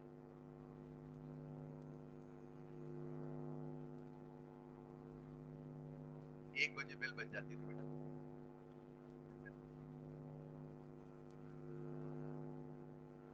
क्या कह रहे हैं?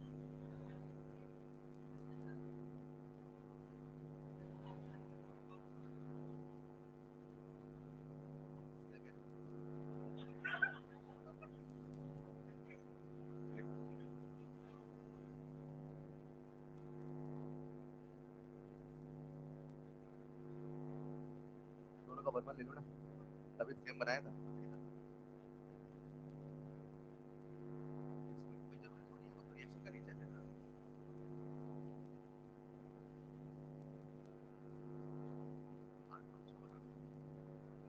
मैंने शायद उससे ऊपर नहीं बनाया, इससे ऊपर नहीं बनाया.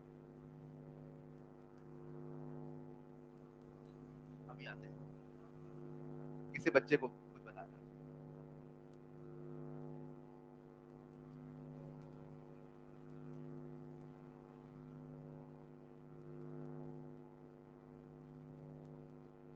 तो प्यारे बच्चों, जैसा मैंने कहा इस चैप्टर को हमने 3 हिस्सों में डिवाइड किया. Number 1 theoretical, number 2 KP and KC, number 3 लॉकअप. तो अभी तक आपने जो पढ़ा that was the complete theoretical part of equilibrium.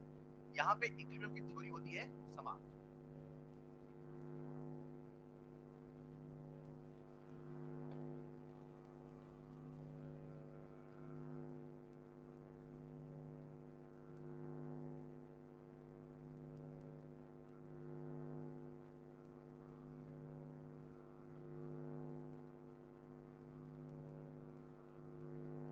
दिसंबर खत्म होने को है, कुछ ही महीने हैं, पढ़ाई करते रहिए. बहुत सारे बच्चों ने एक चीज मुझसे पूछी, लिखते रहो, शेयर कर रहा हूँ, थोड़ा फ्री हो तो आपसे बातें कर लूँ. सर रिवीजन कैसे करें? मेरा मानना है आपको जो अच्छा लगे.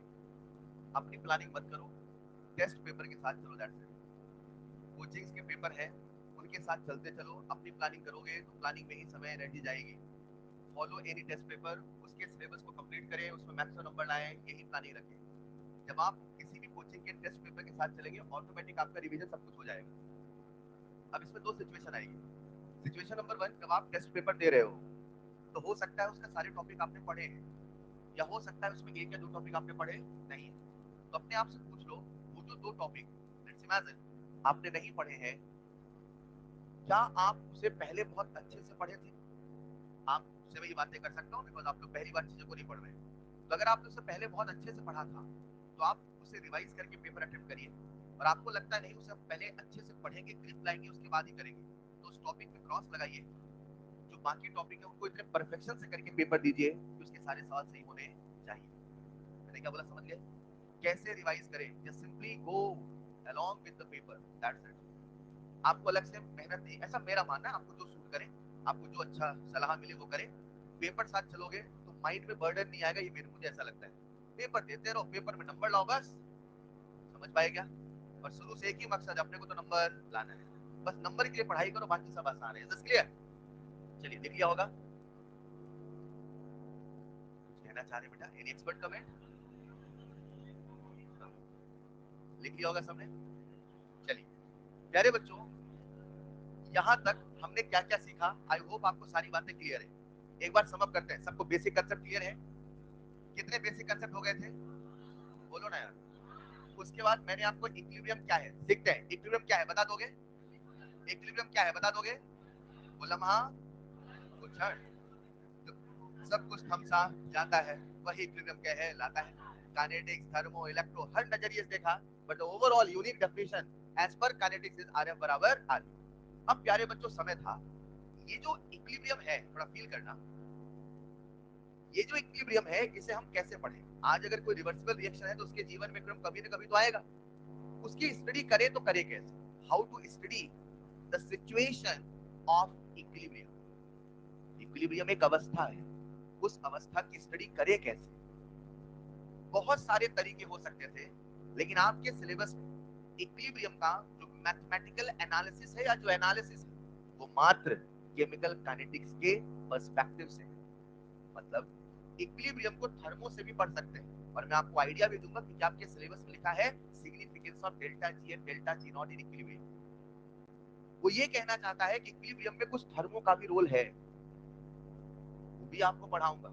लेकिन ये कहना चाहता हूं जो आपका केमिकल इक्विलिब्रियम एनसीईआरटी का जो चैप्टर बनाया गया है वो पूरा का पूरा बनाया गया है as per kinetics. As per, आज से कई साल पहले एक साइंटिस्ट है, उनका नाम था गुल्डबर्ग एंड वागे, जिस समय वागे साहब को, तो वागे साहब ने कहा इस पूरे इक्विलिब्रियम की सिचुएशन को मुझे समझाने दो।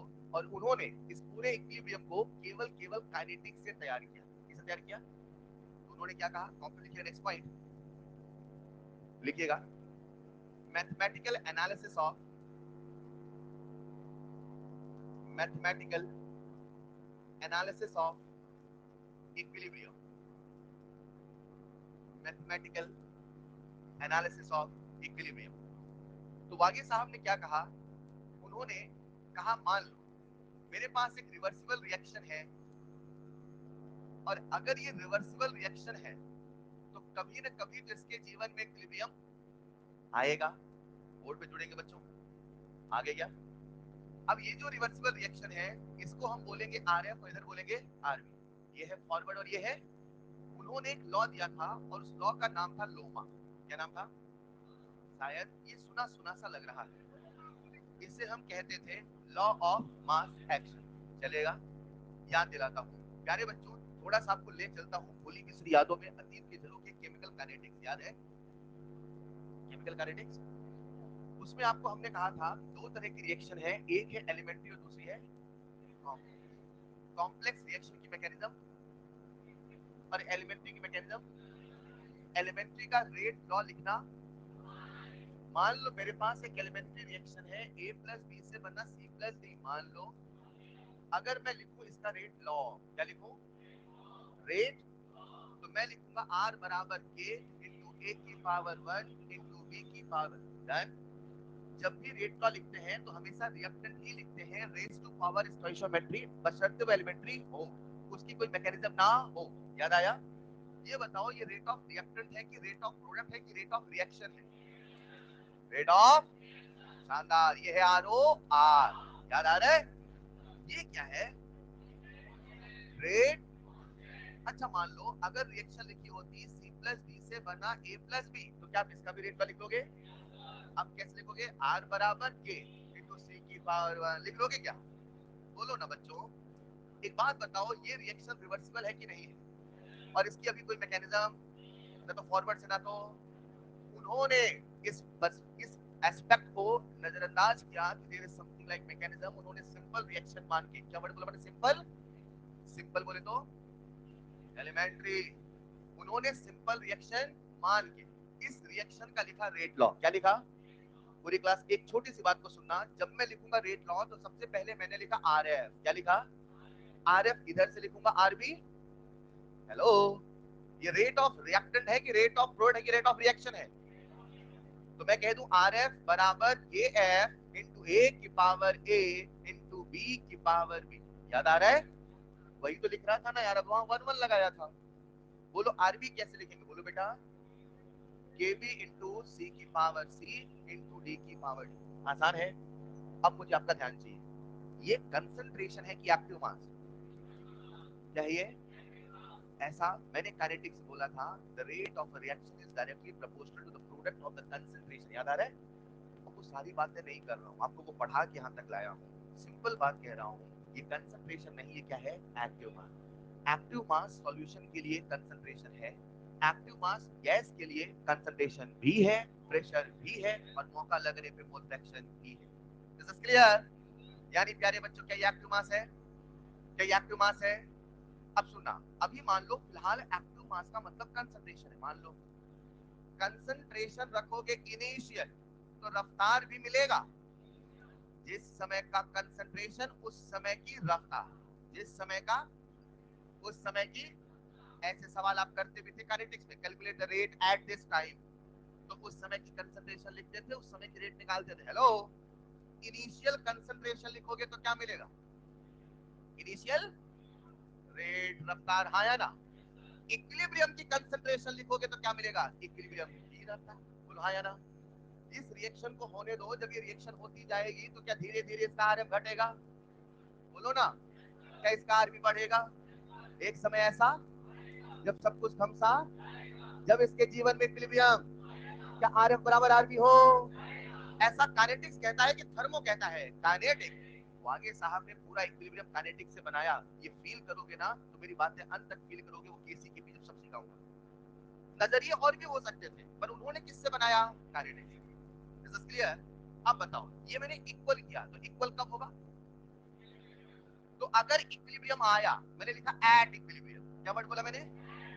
तो ये कंसंट्रेशन इनिशियल होगा कि इक्विलिब्रियम वाला? दोनों में अंतर है। इनिशियल कंसंट्रेशन अलग है, इक्विलिब्रियम की कंसंट्रेशन। पढ़ेंगे बेटा, पढ़ेंगे, लिखेंगे, बनेंगे डॉक्टर, है ना? एक बात बताओ, कहाँ गए थे? अच्छा, टीवी देख रहे थे।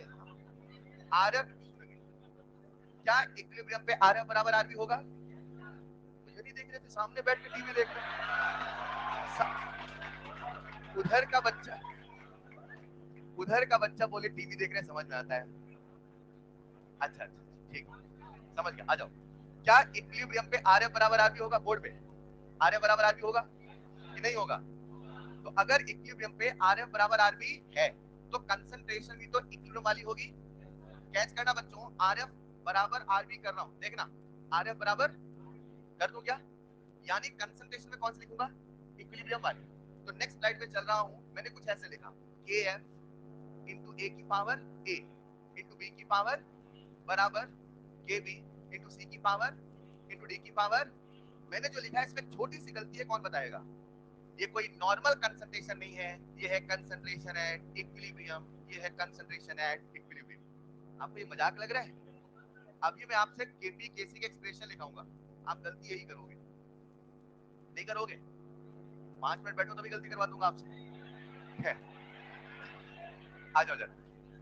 अब हम क्या करते हैं, ये रुको जरा, ये क्या लिखा है? ये बोले तो रेट कांस्टेंट, के भी बोले तो रेट कांस्टेंट, फॉरवर्ड बैकवर्ड, आया ना? इसको फील करना थोड़ा सा। अब मैं क्या करता हूँ, दोनों को इक्वेट कर रहा हूँ, तो कांस्टेंट कांस्टेंट को एक तरफ रखा, कंसंट्रेशन को एक तरफ रखा, ठीक। मैंने जब ऐसा किया तो मेरे सामने एक्सप्रेशन बन गया। मुझे आपका ध्यान चाहिए, के एफ अपॉन के बी। छोटा सा ध्यान चाहिए प्लीज, ये मत सोचना आपको आता है, लाइन बोलूंगा आपको सुनना है, K F upon K B, rate constant for the forward, rate constant for the, is equal to लिख रहा हूं मैं सी की पावर सी इंटू डी की पावर, बढ़िया, अपॉन ए की पावर इंटू बी की पावर। रुकना जरा, क्या प्यारे बच्चों, इसमें एक छोटी सी गलती है, एट, अरे हाँ या ना? ये जो नई डिजाइन है इक्विलिब्रियम है, ठीक है, चलो ये रेट कांस्टेंट क्या कांस्टेंट है? नहीं है। क्या ये भी कांस्टेंट है?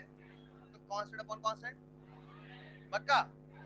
इस नए कांस्टेंट का नाम रखा गया मेरे प्यारे बच्चों इक्विलिब्रियम कांस्टेंट, और इक्विलिब्रियम कांस्टेंट हुआ kf अपॉन kv। क्या हुआ?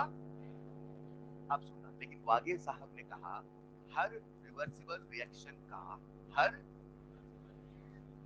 अपना एक इक्विलिब्रियम कांस्टेंट होगा, अपना एक इक्विलिब्रियम कांस्टेंट।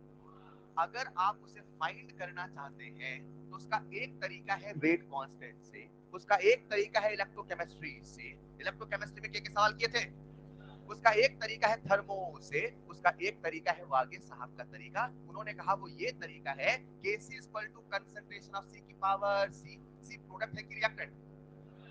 इस रिएक्शन में CD प्रोडक्ट है रिएक्टेंट। तो उन्होंने कहा C की पावर C इंटू D की पावर D अपॉन A की पावर A इंटू B की power B। Now listen carefully, हमने पूछा आप सबसे बताओ प्यारे बच्चों ये क्या है इक्विलिब्रियम? ये क्या है? ये क्या है? यही समझना, ये सोच को बदलने काम कर रहा हूं। ये इक्विलिब्रियम कांस्टेंट नहीं है, ये है expression to calculate equilibrium constant. क्या है ये? पहले ये शब्द दिमाग में सेट करो, this is not equilibrium constant, this is to calculate equilibrium. Equilibrium constant निकालने के और भी बहुत तरीके हैं। ये किसका तरीका है? वागे साहब। उन्होंने कहा किसी भी रिएक्शन का इक्विलिब्रियम कांस्टेंट निकालना चाहते हैं तो आप उसका ऐसा एक्सप्रेशन लिखिए, उसमें कंसंट्रेशन इक्विलिब्रियम वाली पुट करिए, उसको सॉल्व करके आंसर। नहीं समझे? फिर से, ये इक्विलिब्रियम कांस्टेंट है, ये इक्विलिब्रियम कांस्टेंट नहीं है। ये क्या है? Expression to calculate equilibrium constant. This is clear? Copy पे लिखना, बिल होगी अपनी।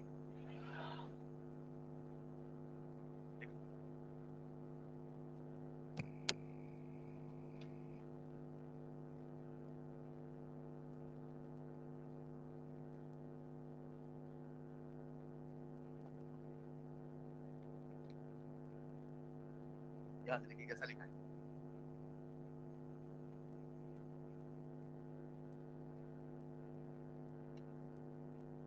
जब ये आपके दिमाग में सेट हो जाएगा ये इक्विलिब्रियम कांस्टेंट नहीं है, तो इस चैप्टर में जब मैं आपको बताऊंगा कि इक्विलिब्रियम कांस्टेंट को कैसे बदलते हैं, आपको फिर डाउट नहीं आएगा। अगर आपको याद हो इलेक्ट्रोकेमिस्ट्री में भी जब मैं आपको ये समझा रहा था कि at equilibrium delta G can be zero, delta G can not be zero, वो समझाने में आपको फील कराना पड़ा था बहुत ज्यादा।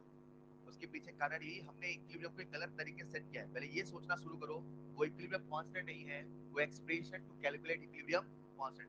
पहले ये विचार सेट कर लो दिमाग में। नेक्स्ट स्लाइड कर दूं?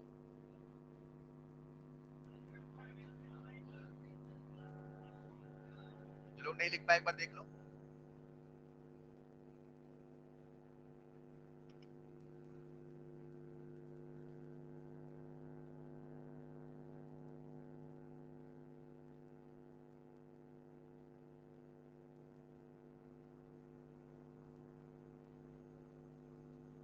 एक्चुअली मुझे कई बार इक्विलिब्रियम लिखना पड़ेगा, तो शुरू से मैंने ऐसे डिजाइन बना ली है। In this whole chapter this design represent equilibrium, convention रहेगा, ठीक है?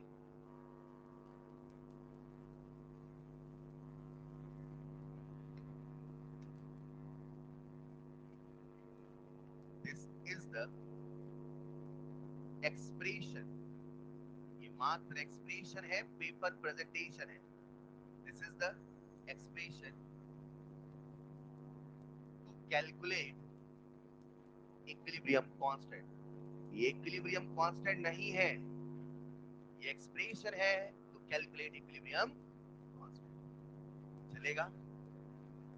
बच्चों 5 मिनट बैठ जाओ ना यार। ये हमारा इक्विलिब्रियम कांस्टेंट है, नहीं है ये हमारा एक्सप्रेशन है। एक मजे की बात बताता हूँ, बस उसके बाद क्लास खत्म कर दूँ, ठीक? प्यारे बच्चों, आज सच बताओ, मैंने ये जो लिखा है ये कंसंट्रेशन है कि एक्टिव मास है? क्या है ये? पक्का? पक्का? मानो ना मानो, ये जो आपके सामने कांस्टेंट आया है, ये कांस्टेंट क्या kf अपॉन kv से भी आएगा? मतलब अगर कोई आपको रेट कांस्टेंट की वैल्यू दे दे तो भी आप k निकाल लोगे, हाँ या ना? चलो चलते हैं थोड़ा सा काइनेटिक्स में। चले, काइनेटिक्स में 4 कांस्टेंट आए थे, k dash k e a a, k dash k e a a। नहीं पढ़ रहे हो? के डैश, के डैश कितने फैक्टर, के, टी ए, याद है? बस 4 3 2 1 याद है, पूरे फैक्टर भी याद है, याद है? चेक करता हूं। अब मेरी बात को कैच करना, बस एक आखिरी पॉइंट बता रहा हूं, फ्री कर देंगे 2 से 3 मिनट।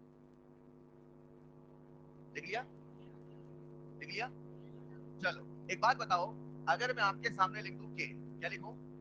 और इस के का मतलब है रेट कांस्टेंट मान लो, तो बताओ ये कितने फैक्टर डिपेंड करता है? आधे कह रहे 4, अरे लाला, पहला वाला के डैश था, ठीक? के डैश कितने थे? 4 3 2। अब इसमें के की बात कर रहा हूं मैं, के कितने फैक्टर है? 3। एक है खुद शानदार, और एक है, और एक है बहुत बहुत टैलेंटेड है आप लोग, है ना? अब प्यारे बच्चों, मैं आपसे बातें कर रहा हूँ इक्विलिब्रियम कांस्टेंट की, देखने में सेम लग रहा है, ये कप्पा नहीं है, रेट कांस्टेंट नहीं है, क्या है ये है लाला इक्विलिब्रियम कांस्टेंट। क्या है ये? एक बात बताओ, अगर के 3 फैक्टर पे डिपेंड करता है, अगर के 3, तो मुझे लगता है जो दोनों का रेशियो है वो कितने फैक्टर पे डिपेंड करना चाहिए? कितने फैक्टर? 1 2 3। बेटा ऐसा करो, आप तो मान लो, आप एक्सेप्ट करो, है ना? Equilibrium constant depends on 2 factor. आप रट लो, नहीं नहीं, आप फील करने लायक कोई नहीं। देखो, अब एक है फैक्टर रिएक्शन और दूसरा है फैक्टर टेम्परेचर। लिख लो, आप तो याद करो। कुछ और अच्छी बात करने वाला था लेकिन लग नहीं रहा मुझे। लिखो, बता दूं? अब एक बच्चा मुझसे कह सकता है सर ये पॉसिबल ही नहीं है, क्यों ऐसा? चलो लिख लो, इसको समझाऊंगा नेक्स्ट क्लास में। अगर सोचोगे तो अच्छा लगेगा, नेक्स्ट क्लास में इसको अपन काइनेटिक्स से रिलेट करके एक्सप्लेन करें दो ही फैक्टर क्यों है। फिलहाल तो याद कर ले, equilibrium constant is a function of only 2 factor, एक है रिएक्शन और दूसरा है टेम्परेचर। अब ऐसा क्यों होता है, will discuss in the next class, चलेगा? आपका होमवर्क रहेगा बच्चों, number 1, revise till today's lecture. अगर आप इसे लाइटली ले रहे हैं तो जब मैं एक साथ होमवर्क दूंगा फिर आप ये मत कहना साहब सवाल नहीं बन रहे। नोट्स एक एक चीज रिवाइज करनी, बहुत सारी थ्योरी बताई, अभी आपको सवाल नहीं करवा रहा हूँ, उसको बार बार रिवाइज करना प्लीज। और नहीं कर रहे, आपको लग रहा नहीं यार कर लेंगे, तो फिर वो सवाल में फ्लो नहीं आएगा, ठीक है?